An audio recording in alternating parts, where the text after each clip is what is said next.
in order to have an idea of the power bestowed upon Sir Hudson Lowe by the bill of April 16, 1816, that determined the penalties for violating the restrictions prescribed for the emperor's confinement. It must be known that for us it meant immediate transportation to the Cape of Good Hope, where we would remain under surveillance at the disposal of the government. For the island inhabitants, it meant banishment without indemnity and the loss of any fortune they might have. For slaves, it meant the whip. Any officer guilty of the slightest infraction of the general restrictions and outside of his duty was to be sent back to England without employment. Finally, it was a crime of high treason for anyone who did not immediately take to the governor any letter, written document, or verbal message he received from us, or procured money or objects of value for us without having received previous authorization from the governor. The inhabitants were warned of these measures by several notices posted throughout the town and signed by Sir Hudson Lowe. As can well be imagined, this letter brought some recriminations from the government that led to correspondence between him and Count de Montholon, in which he complained bitterly about being accused of intercepting letters and wished to be told which letters he had intercepted. Since the emperor had been at Longwood, it was enough to ask the Grand Marshal to have the honor of being presented to the emperor, if his majesty granted this. Sir Hudson Lowe, citing, as he usually did, the terms of his instructions, advised everyone that this right belonged to him alone, and had strict orders given at the camp that no officer could communicate with Longwood without a special permit from him. The correspondence became even more bitter, and the emperor, justifiably hurt by measures that were unnecessarily vexatious and changed so brutally that had been established by Admiral Cockburn, declared that if the conditions before he moved to Longwood were not restored, he preferred to receive no one. Nothing could have served better the desires of Sir Hudson Lowe, whose principal goal was to place Longwood in complete isolation. He immediately made it known that as General Bonaparte declared he no longer wished to receive visits except through the intermediary of General Bertrand, he must conclude that any other method of arrival at Longwood would disturb him, and consequently he was adopting all measures necessary so this would not occur. Here, Sir Hudson Lowe's soul was fully revealed. It was that of a tiger, who, seeing his prey fall into the trap laid out for it, holds it in his bloody claws and says before devouring it, "You are mine." The emperor now had only Dr. O'Meara to find out what was happening on the island and which foreigners were coming through. He alone, like a nightmare, troubled the governor's sleep by his regular presence in town and the news that he could bring. It was he who reported that senior officers had arrived on the Cornwallis, and having expressed a desire to be presented to the emperor, had not been authorized to do so, and that Sir Hudson Lowe, in town or with strangers getting off ships, misrepresented the idea that had led the emperor not to receive anyone anymore. The bad weather, as well as his health, which was suffering from the climate, prevented the emperor from going out. He had complained for some time of a pain in his side. He would rub it briskly with a soft brush, then with his hand put cologne on it. Finding this massage helped him, he one day asked the doctor what he thought of the remedy he was applying to his side. Then, without giving him time to answer, he asked him the causes that led to liver disease. The doctor replied that drunkenness, coupled with heat and humidity of the nights, were responsible for much of it in camp. If drunkenness is one of the causes of liver disease, it is not because of that I will ever have it, replied the emperor. The Galeriano of a governor must be very fearful that it will get back to me, that a few of his compatriots have some esteem for me, since he was not sent me the story of my reign entitled to Napoleon the Great. What a pity! A printed book. It is with the same spirit that the newspapers are censored before I receive them. He fears I might find something in those he holds back to comfort my misfortune. I never want to lay eyes on that man again. He came to Longwood yesterday. When I saw him, I turned my back and returned inside. He was coming, Montholon said, to take away the British servants in the different services of the establishment and to get for me the necessary funds to make up the deficient to the £8,000 sterling allocated for Longwood expenses. He has written several letters regarding this subject without receiving an answer. I prefer making him write than having to talk to him. It suits my dignity better to serve than to give myself up to a fit of anger as I did last time I saw him. He is a man of bad faith with an evil nature. It is a waste of time to try to evoke better feelings from him. He has no heart. When he left the doctor and entered the drawing room, the emperor called for Count de Montsalon with the intention of dictating to him a reply to the letters he had received from Plantation House. My freedom only began when the emperor went into the drawing room. If the emperor then asked for something from his private quarters, the valet on duty was there to satisfy him. I never went outside the Longwood enclosure during my walks. I always had my notebook and pencil with me. I knew the plateau of Longwood so well that I could draw a view of the house from whatever point I wanted without being obliged to go place myself there to draw it. The view that appeared most striking to me was that seen when crossing the first perimeter moat. The box of watercolors that I had had someone buy for me when we stopped in Madeira was about to be put to use. I wanted to fulfill a promise I had made to young Tristan, Countess de Montsalon's son, who asked me for a drawing every time he saw me. This illustration that cost me nothing to create exceeded my hopes, and when it was completed, I gave it to the child, who was very happy and took it to his parents. Mr. Balcombe, who had seen me put the finishing touches on it, found it so perfectly accurate and the colors so true that he offered me 25 pounds sterling for it, if I were willing to give it to him. Tristan, who was next to me, dealt with the question when he cried out, "No, it is mine." I had grouped in the foreground around the emperor the two ladies and these gentlemen in a position they almost always assumed when going out for a walk. The emperor stopped and put his spyglass to his left eye. It is the instant I had chosen. That picture was so familiar to me that each individual's small flaws and the emperor's stance were perfectly accurate. General Gourgaud was arriving from town on horseback and was heading toward the emperor. Mr. Balcombe had offered me that price because he wanted to send it to England to make a profit. I was far from expecting such a complete success with my painting, and even less that it would be shown to the emperor. He had it brought when he returned from a ride in his carriage with Madame de Montsalon, who had mentioned it to him. Everyone made flattering comments about it. General Gourgaud alone remained cool and confessed with understandable sorrow that he was not part of the group but set apart from it. That evening, when he went back into his private quarters, the emperor spoke to me of that drawing with great praise, which it certainly did not deserve. "You have caused poor Gourgaud grief," he added, "by not putting him near me, as all the others are." I replied to the emperor that I had placed General Gourgaud on horseback, heading toward him as if he was arriving from town to bring him news, in order to explain the pause in the walk and to show him watching through his glass as he approached. I said that I deeply regretted having caused the general sorrow, but I could change this easily. This small drawing, which Madame de Montsalon prized, later came to an unfortunate end. It disappeared during a fire that occurred at her home in Brussels when she went back to Europe. The emperor had found it remarkably accurate in his lines, and with perfect colors. It is exactly the poor vegetation of Longwood and its wilted lawn. "You have Mr. Calling," he said, placing his hand on my cheek. "Sire," I said to him, "I have nothing to complain about in this position which fate has placed me, and more people envy me for this than would be the case with my painting." After that time, if it happened that I was not there when he called for me, he never failed to say, "If you chase away that which comes naturally, it gallops right back." He has probably returned to his paintbrushes. This often turned out to be true. Dr. O'Meara had become the intermediary through whom all matters were handled between Longwood and the governor. "I am," he said to me one day, "caught between the anvil and the hammer. I will have great difficulty getting anything settled properly. There is too much bitterness on both sides." He reported to the emperor that the governor had summoned to Plantation House through an orderly. He had gone there and found the governor reading a letter he had just received from Count de Montsalon. The governor had told him his intentions were misunderstood at Longwood, his acts were misrepresented, and it was not his fault if his instructions forbade him to allow the title of emperor in his official correspondence with Longwood. If he was forced to ask Longwood establishment for funds for the expenses, it was because his government refused to send him any more. The emperor replied, "There's an easier way to settle any argument regarding the title of emperor. I already proposed it, and I again proposed taking the name of Duroc or Muron, both of whom were killed at my side." The doctor asked him why he had kept the title of emperor after having abdicated. "Why? Because I abdicated the throne of France, but not the title of emperor that the nation had given me. I am not called Napoleon, Emperor of the French, but Emperor Napoleon. They want people to believe the French nation has no right to make me a sovereign.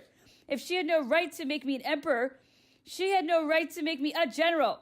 All these negotiations were in vain. They suspended the measures Sir Hudson Lowe proposed to put into practice for some time and forced obstinacy so far that the emperor ordered his silverware to be broken up. The letter dated September 9th, dictated by the emperor to Count de Montholon, which the governor had in his hands when Dr. O'Meara arrived at his home, contained the following.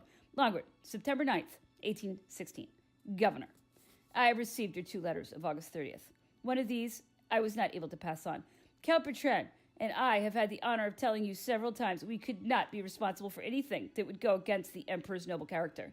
You know better than anyone, sir, how many letters had been sent to the post office to Plantation House. You have forgotten that. Regarding the complaints we have submitted to you several times, you replied that your instructions forced you to allow nothing into Longwood, either letters, books, or printed matter.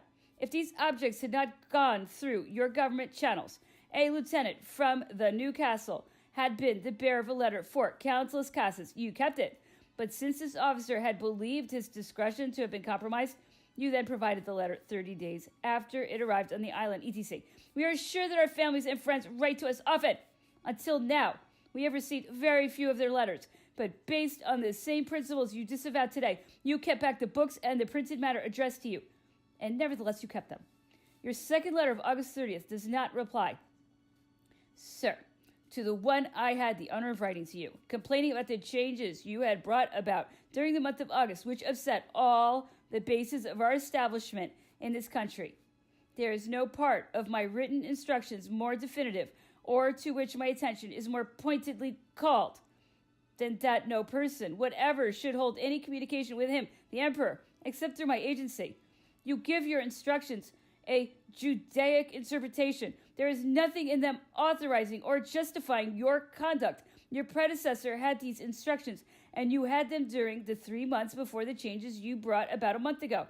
It was not difficult for you to reconcile your various duties. 2. I have already acquainted him, the emperor, personally of this. 3.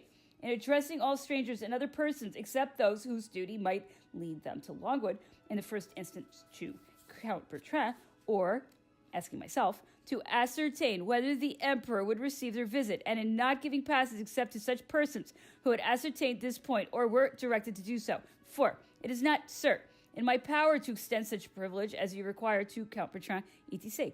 I am forced to declare to you, sir, 1. That you have passed on nothing to the emperor. 2. That for more than 2 months you have had no communication with Count Bertrand. 3. We are requesting no privilege for Count Bertrand, as I only request that matters continue as they have been for the past 9 months. 4. I regret to learn that he, the emperor, has been incommoded with the visit, etc. What irony! This is bitter indeed. Instead of attempting to reconcile your various duties, you appear, sir, determined to persist in a system of continuous vexations. Will this do honor to your career? Will it earn the approval of your government and your nation? Allow me to doubt this. Several general officers who arrived on the Cornwallis had expressed a desire to be introduced at Longwood. Had you sent them to Count Bertrand, as you had done until now with all foreigners arriving on this island, they would have been received. You no doubt had your reasons for preventing people of some consideration from coming to Longwood. Claim, if you wish, as you usually do, the terms of your instructions, but do not distort the emperor's intentions. Young Las Casas and Captain Piatkowski went into town yesterday. A British lieutenant accompanied them into town, where, in conformity with orders existing until now, he left them free to go see the people they wished. While young Las Casas was chatting with some ladies, the officer came and, extremely upset about being tasked with such a disagreeable errand, informed him you had ordered him to not lose sight of him. This is contrary to what has taken place until now. I believe it would be appropriate for you to inform us of any changes you are introducing. This forbids us any trip into town, and through this, you openly violate your instructions. However, you know that scarcely one person from Longwood goes into town once a month, and there is no circumstance authorizing you to change the established order. It is pushing persecution a bit far. I cannot imagine what prompting your letter of September 8th. I am referring, sir, to the postscript of my letter of August 23rd. The emperor is ill as a result of the poor climate and privations of all kinds, and I have not brought to his attention all the fastidious details coming from you. This has been going on for 2 months and should have ended long ago. Since the postscripts of my letter of August 23rd is quite specific. It is high time this came to an end, but it appears to be a text written to insult us. I have the honor, Governor, of being your very humble and obedient servant. Signed, General Count de Montsalon. As I have already stated, any attempt on the part of the Admiral to bring about a reconciliation between the Emperor and Sir Hudson Lowe was impossible. The negotiations undertaken between himself and Logwood through the intermediary of Dr. O'Meara ended in repeated words and letters, but achieved no result. The governor again put forward the necessity of being provided with adequate funds for the needs of Logwood. Otherwise, he would have to put the reforms he had indicated into effect. The emperor, impatient and wanting to end such tiring instances, told Count de Montsalon, "Have all my silverware broken up with an axe by Novaras and send it to him so that he leaves me in peace." It was said in a flush of anger, and we were careful not to execute these instructions. But the following day, Count de Montsalon, having asked me for the list silverware, agreed with Cipriani on the pieces that could be broken up without affecting the emperor's personal service. Had we acted contrary to this prudent measure, it would have meant depriving him of long-standing habits. Therefore, the next day, on orders of Count de Montsalon, who had it confirmed by the emperor, Cipriani had 65 pounds, 6 ounces of silverware broken up. At this operation took place in a small courtyard in sight of everyone. The captain of the guard was immediately told of this and telegraphed, informed Sir Hudson Lowe. The destruction of so many fine pieces of silver was painful to see. The eagle and coats of arms that decorated it were given to me in compliance with orders from the emperor, and the following day Cipriani carried all this debris into town to sell it and turn over the proceeds to Mr. Ibbotson, commissary for wars, who had been designated by the governor to receive it. When Cipriani came back from town, he told the emperor the impression made on the inhabitants and the garrison officers at seeing the silver broken up to ensure the needs of Logwood, as the British government was not able to do so. Indignation and shame, said Cipriani, was written on every face. They said they were humiliated to be the subjects of such a government. The emperor said, "Every time you are asked for money, you will have to sell an equal value until we have sold everything." The governor had not anticipated the reaction this broken silver produced in town. Had it been possible, he would have liked to have hidden the extremes to which the baseness of his government had pushed the emperor. If he was dismayed at the reaction, his surprise soon turned to rage. He said that this event had been a clever comedy. General Bonaparte had money, but rather than part with it, he preferred to put on this pretense of poverty and inspire pity by having his silverware broken up. It can be seen with what shrewdness and bad faith he found ways to color his persecution. In this circumstance, he reaped only the scorn of the population and the garrison. 3 successive lots, weighing together more than 400 pounds, were sent to town to Mr. Ibbotson. The governor gave orders so that the shipments would not be visible to the population, as the first one had been. The proceeds of the sale served to bring into balance the governor's account, which showed a deficit compared to what he was allocated for the expenses of the establishment. Sir Thomas Reed deeply regretted that the pieces of silver were broken up and said he would have bought some of it by weight. However, the emperor had foreseen this intention on the part of some of the more prominent people on the island, and for that very reason had ordered it broken up, removing the eagles and coats of arms so that they would not be kept as trophies. Count de Montsalon had Cipriani retain a sufficient quantity of silverware for the daily service of the emperor and his household. According to the list Cipriani gave me to be submitted to the emperor, it consisted of the following: His Majesty's silverware, 96 flat plates with palmettos, 18 soup plates, 96 flat field plates, 24 soup plates, 6 oval platters, 6 serving platters, 24 dessert platters, 2 serving platters, 3 oval balls, 6 round balls, 2 soup tureens with lids, 2 gravy bowls with platters, 12 cream dishes with lids and bottoms, 8 salt cellars, 2 mustard holders, 2 oil cruets, 2 small soup tureen, 4 morning soup, 2 dessert dishes, 34 knives, 96 spoons, 96 forks, 3 serving spoons, 2 soup ladles, 48 coffee spoons, 8 salt spoons, 1 mustard spoon, 2 coffee pots, 1 chocolate pot, His Majesty's giltware, 28 forks, 28 spoons, 28 knives, 32 coffee spoons, 6 dessert spoons, 2 sugar spoons, 1 tray with feet, 1 punch ladle, 1 tray, 18 bottle servers, His Majesty's porcelain, 60 Sevres plates with views of cities or battlefields, 12 soup plates, 8 compote dishes, 4 table settings, 2 ice cream dishes, 12 dessert plates, 24 coffee cups with saucers.